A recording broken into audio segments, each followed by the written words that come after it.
Hello guys, good morning sa inyong lahat dyan. Ayan po, nagluto po tayo ng adobong manok na may atay ng manok din po. Para may ulam po kami sa lunch. Ayan po siya, buong manok po siya, siguro mga 12 pieces lang po yan. Tsaka isang balot na atay ng manok po. Ayan, lagyan po natin sili, tsaka leaves ng laurel po. Para masarap ang lasa. Siyempre may nor cubes po yan. Suka, tsaka toyo po. Ayan po yung ulam namin pananghalian. Ayan, nagiwa pa po ako ng 2 sili, labuyo para medyo manghang po siya. Para masarap po ang lasa din.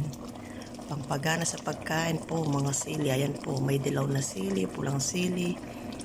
Ayan po guys. Nakakamiss mo rin po palang yung adobong manok kasi po siguro mga 1 month na po kami hindi kumakain ng adobong manok. Puro isda tsaka gulay po yung kinakain namin kasi parang nagsawa din kami kasi manok, kaya po ganun yung binili namin, isda tsaka gulay. Ayan guys, thank you for watching guys my video, and God bless you all. Ingat po palagi.